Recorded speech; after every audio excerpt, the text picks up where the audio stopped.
Welcome back. അപ്പോൾ ഇന്ന് ഞാൻ വന്നിട്ടുള്ളത് ഒരു കുട്ടി വ്ളോഗായിട്ടാണ് കേട്ടോ. ഇന്ന് മോർണിംഗിൽ തന്നെ ബ്രേക്ക്ഫാസ്റ്റൊക്കെ കഴിഞ്ഞതിന് ശേഷം തൊടിയിലേക്കാണ് കേട്ടോ ഇറങ്ങിയിട്ടുള്ളത്. തൊടിയിൽ കുറച്ച് ഭാഗം മൊത്തത്തിലൊന്ന് ക്ലീനാക്കി എടുക്കണം. എന്താണെന്ന് വെച്ചാൽ നമ്മളിവിടുത്തെ പഞ്ചായത്തു നിന്നും പിന്നെ ഷാലുമോൻ്റെ സ്കൂളിൽ നിന്നൊക്കെ ആയിട്ട് കുറച്ച് വിത്തുകളും തൈകളും ഒക്കെ കിട്ടിയിട്ടുണ്ടായിനി. അപ്പോൾ അതൊക്കെ ഒന്ന് നടാൻ വേണ്ടിയിട്ടാണ്. തൈകൾ മീൻ പച്ചക്കറി ആണ് കേട്ടോ. പച്ചക്കറി, തക്കാളി, ചീര, വെണ്ട, അങ്ങനത്തെ ഐറ്റംസൊക്കെ. ഏതായാലും ഇപ്പോൾ കുറച്ച് ദിവസമായിട്ട് അനിയത്തി ഉണ്ട് കേട്ടോ വീട്ടിൽ. ഓളെ ഞാൻ കുറച്ച് ദിവസം നിൽക്കാൻ വേണ്ടിയിട്ട് അങ്ങനെ വിളിച്ചതേനി. അപ്പോൾ പിന്നെ എന്തായാലും കമ്പനിക്ക് ഒരാളുണ്ടാവുമല്ലോ. മറ്റേത് നമ്മൾ ഒറ്റയ്ക്ക് എടുക്കുമ്പോൾ അങ്ങനെ ഒരു എന്താ പറയുക, ബോറടിക്കൂലേ. തൊടി നന്നാക്കലൊക്കെ കഴിഞ്ഞപ്പോക്കിന് ഏതാണ്ട് ഞങ്ങളും ഒരു വിധമായിട്ടുണ്ട് കേട്ടോ. ആ വിശന്ന് നിൽക്കുന്ന ടൈമിൽ അനിയത്തി പറഞ്ഞ് നമുക്ക് കഞ്ഞി കുടിക്കല്ലേ, കറിക്കഞ്ഞി ഉണ്ടാക്കിയിട്ട് വേണ്ടേ എന്ന് പറഞ്ഞിട്ട് അങ്ങനെ ചമ്മന്തി ഉണ്ടാക്കാൻ വേണ്ടിയിട്ട് ഒരുങ്ങാണ്. മാങ്ങയും ചെമ്മീനും ആയിട്ടാണ് കേട്ടോ ചമ്മന്തി ഉണ്ടാക്കുന്നത്. ഈ മാങ്ങ നമ്മളെ വീട്ടിൽ തന്നെയുള്ള മാങ്ങയാണ് കേട്ടോ. കാക്കാൻ്റെ അവിടെയുള്ള കാക്ക മീൻ മുത്തച്ഛൻ്റെ അവിടെയുള്ള മാങ്ങയാണ്. ചമ്മന്തിക്കൊക്കെ അടിപൊളിയാണ്. അതേപോലെ തന്നെ പഴുത്താലും അടിപൊളിയാണ്. നമ്മൾ കടയിൽ നിന്ന് വാങ്ങണേ അങ്ങനത്തെ ഒരു എന്താ പറയുക, പേരൊന്നും എനിക്കറിയില്ല. അടിപൊളി ടേസ്റ്റുള്ള മാങ്ങയാണ്. പക്ഷേ പച്ചക്ക് തിന്നുമ്പോൾ കുറച്ച് പുളിയുണ്ട്, എന്നാലും നല്ല ടേസ്റ്റ് തന്നെയാണ്. നമ്മൾ എല്ലാവരും കൂടി ഇരുന്നിട്ട് തിന്നൂല, അപ്പോൾ അങ്ങനെ പുളിയൊന്നും അങ്ങനെ അറിയില്ല. ഇവിടെ ഞങ്ങൾ മുത്തച്ഛൻ്റെ മക്കളും എല്ലാവരും കൂടിയാൽ നമ്മൾ തല്ലുമാങ്ങ ഉണ്ടാക്കൂലേ, അങ്ങനെ കവറിലിട്ടിട്ടൊക്കെ അടിച്ച് അങ്ങനെയൊക്കെ കഴിക്കുമ്പോൾ അടിപൊളി ടേസ്റ്റ് ആവും. അങ്ങനെ ചെമ്മീനൊക്കെ ചൂടാക്കിയെടുത്ത് ഇനി മാങ്ങ ആദ്യം ഒന്ന് ക്രഷ് ചെയ്തിട്ടെടുക്കുകയാണ്. മാങ്ങയും പച്ചമുളകും ഇച്ചിരി മുളകും പൊടി ഇട്ടിട്ടുണ്ടായിന് കേട്ടോ. ചെമ്മീൻ പൊതുവെ എല്ലാവർക്കും അങ്ങനെ കടിക്കണതാവൂലേ ഇഷ്ടം. എനിക്ക് അങ്ങനെയാണ് കേട്ടോ. അതുകൊണ്ട് തന്നെ ജസ്റ്റ് ചെമ്മീൻ ഇട്ടതിന് ശേഷം ജസ്റ്റ് ഒന്ന് ക്രഷ് ചെയ്തെടുത്തിട്ടുള്ളൂ. അങ്ങനെ എല്ലാവരും കഞ്ഞിയൊക്കെ കുടിച്ചു. കഞ്ഞി പൊതുവേ ആർക്കും ഇഷ്ടമില്ല കേട്ടോ. ഈ പറഞ്ഞ എനിക്കും വലിയ ഇഷ്ടമില്ല, മക്കൾക്കും ഇഷ്ടമില്ല. എന്നാലും ആ ടൈമിൽ അടിപൊളിയായിന് കേട്ടോ. അത് അങ്ങനെയാണല്ലോ അല്ലേ, നമ്മൾ ഏത് ഇഷ്ടമില്ലാത്ത സാധനം ഇങ്ങനെ കൂട്ടത്തിലിരുന്ന് കഴിക്കുമ്പോൾ എല്ലാം ചിലവാകും എന്ന് പറഞ്ഞിട്ടില്ലേ. അതുപോലെ എനിക്കും അങ്ങനെയാണ് കേട്ടോ. എനിക്കിഷ്ടമില്ലാത്ത സാധനങ്ങളും ഇതേപോലെ നാത്തൂന്മാരും എല്ലാവരും കൂടിയൊക്കെ വരുമ്പോൾ എനിക്കത് ഭയങ്കര രസമായിട്ട് തോന്നലുണ്ട്. അങ്ങനെ പിന്നെയാണ് നമ്മൾ ഉച്ചക്കത്തേക്കുള്ളതൊക്കെ ഉണ്ടാക്കുന്നത്. ഇക്ക വരാനായപ്പോക്ക് പിന്നെ ഫുഡൊക്കെ കഴിച്ച് എനിക്ക് കേക്കിന് ഓർഡർ ഉണ്ട് ഇനി. അങ്ങനെ കേക്കിൻ്റെ മെറ്റീരിയൽസൊക്കെ വാങ്ങാൻ വേണ്ടിയിട്ട് അങ്ങനെ പോവാണ്. ഇക്കാൻ്റെ കൂടെയാണ് കേട്ടോ പോണത്. ഞാൻ സ്ഥിരം വാങ്ങിക്കുന്ന ഒരു ഷോപ്പുണ്ട് മഞ്ചേരി മുള്ളമ്പാറ ആണ്. അവിടെ ഹോൾസെയിലായിട്ട് പൊതുവേ എല്ലായിടത്തും സംബന്ധിച്ച് അവിടെയാണ് എനിക്ക് കുറച്ച് റേറ്റ് കുറഞ്ഞായിട്ട് തോന്നിയിട്ടുള്ളത്. ഇതാണ് കേട്ടോ ആ ഷോപ്പ്. ബേക്കിംഗ് ടേസ്റ്റ് എന്നാണ് ഷോപ്പിൻ്റെ പേര്. അങ്ങനെ അത്യാവശ്യം വേണ്ടതൊക്കെ എടുത്തിട്ടുണ്ട് ഇനി.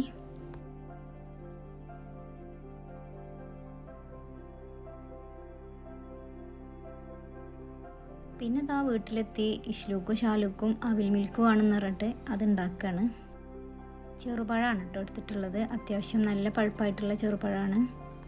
അതൊരു ഫോർക്ക് വെച്ചിട്ട് നല്ലോണം ഉടച്ചെടുത്തിട്ടുണ്ട്. പിന്നെ പാലെടുത്തിന് 2 കപ്പ് പാല്.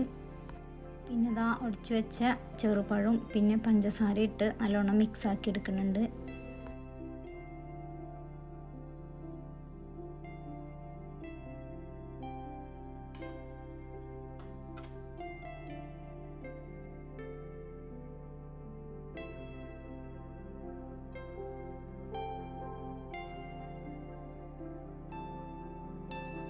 പിന്നെ കുറച്ച് പൊരിയാവലും എടുത്തിട്ടുണ്ട്. പൊരിയാവലും 2 അവലും മിക്സ് ആക്കുന്നുണ്ട് കേട്ടോ.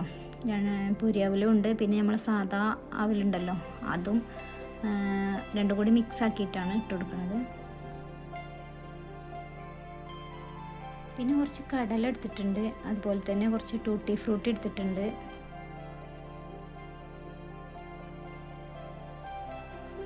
പിന്നെ കുറച്ച് ഐസ്ക്രീം എടുത്തിട്ടുണ്ട്. അതുപോലെ തന്നെ കുറച്ച് ബൂസ്റ്റ് എടുത്തിട്ടുണ്ട്. ഇനി ഇത് ഗ്ലാസ്സിൽ സെറ്റ് ചെയ്യാണ്. ആദ്യം നമ്മൾ പഴവും പാലും ആയിട്ടുള്ള മിക്സ് ഒഴിച്ചു കൊടുക്കുകയാണ്.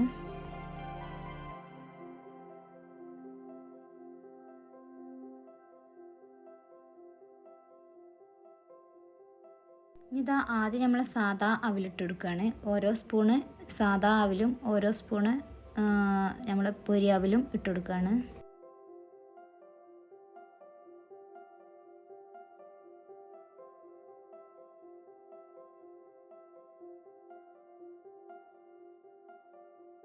പിന്നെ നമ്മൾ ടൂട്ടി ഫ്രൂട്ടി അതുപോലെ തന്നെ കടല അത് രണ്ടും കുറേശ്ശെ അത് ഇട്ട് കൊടുക്കുന്നുണ്ട്.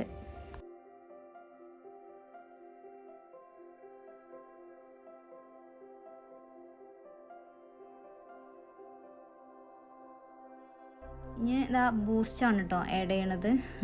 ഷാലൂക്കും ഇഷ്ലൂക്കും ബൂസ്റ്റിൻ്റെ ടേസ്റ്റ് ഭയങ്കര ഇഷ്ടമാണ്. ഇഷ്ടമുള്ളവർക്ക് ഇഷ്ടമുണ്ടാവും. മേ ബി എനിക്ക് അവിൽ മിൽക്കിൽ ബൂസ്റ്റിൻ്റെ ടേസ്റ്റ് അത്ര ഇഷ്ടമില്ല, അതുകൊണ്ട് എനിക്ക് ഉണ്ടാക്കുമ്പോൾ ഞാൻ ഇടലില്ല. പിന്നെ അതാ ഐസ്ക്രീമാണ് അടുത്തത്. അങ്ങനെ എല്ലാം വീണ്ടും റിപ്പീറ്റ് ചെയ്യുന്നുണ്ട്. നല്ല ടേസ്റ്റാണ് കേട്ടോ അങ്ങനെ ഉണ്ടാക്കിയാൽ. എനിക്ക് പൊതുവേ നമ്മൾ പുറത്തുനിന്ന് വാങ്ങി കഴിക്കണേക്കാട്ടിലും നമ്മൾ വീട്ടിലുണ്ടാക്കുന്ന അവിൽ മിൽക്കാണ് ഇഷ്ടം. ഐസ്ക്രീമൊക്കെ പിന്നെ നമുക്ക് ഉള്ളതിനനുസരിച്ച് ആഡ് ചെയ്യാം കേട്ടോ. ഞാനിവിടെ വീട്ടിൽ ഉള്ളത് വെച്ചിട്ട് അഡ്ജസ്റ്റ് ആക്കി ഉണ്ടാക്കിയതാണ്.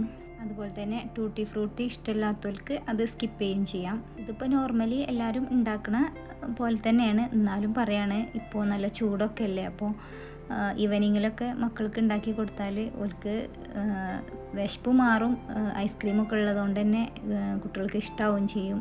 അങ്ങനെ ഇന്നത്തെ ഡിന്നറാണ് കേട്ടോ. കാക്കാൻ്റെ വീട്ടിൽ നിന്ന് താത്ത കൊടുത്തയച്ചിട്ടുള്ളതാണ്. ഇന്നവിടെ ഗസ്റ്റ് ഉണ്ട്, അതുകൊണ്ട് തന്നെ സാധാരണ ഞങ്ങൾ അങ്ങോട്ട് പോവലാണ്. ഇന്ന് എനിക്ക് കേക്കിൻ്റെ വർക്ക് ഉള്ളതുകൊണ്ട് അങ്ങോട്ട് പോകാൻ പറ്റിയില്ല, അപ്പോൾ താത്ത കൊടുത്തയച്ചിട്ടുള്ളത്. ഇനി കാക്കാൻ്റെ വീട് തൊട്ടടുത്ത് തന്നെയാണ് കേട്ടോ, പക്ഷേ എങ്കിലും അവിടെ ഗസ്റ്റ് വന്ന ടൈമിൽ എനിക്ക് പോകാൻ പറ്റിയില്ല എന്നേ ഉള്ളൂ. അപ്പോൾ ഇത്രയേ ഉള്ളൂ ഇന്നത്തെ വീഡിയോ ഇഷ്ടപ്പെടുകയാണെന്നുണ്ടെങ്കിൽ ലൈക്ക് ചെയ്യാനും ഷെയർ ചെയ്യാനൊന്നും മറക്കരുത്. ചാനൽ ആദ്യമായിട്ട് കാണുകയാണെന്നുണ്ടെങ്കിൽ സബ്സ്ക്രൈബ് ചെയ്ത് സപ്പോർട്ടാക്കണം. അപ്പോൾ ഇൻഷാ അല്ലാഹ് അടുത്ത വീഡിയോ ആയിട്ട് വരുന്നവരേക്കും ബൈ.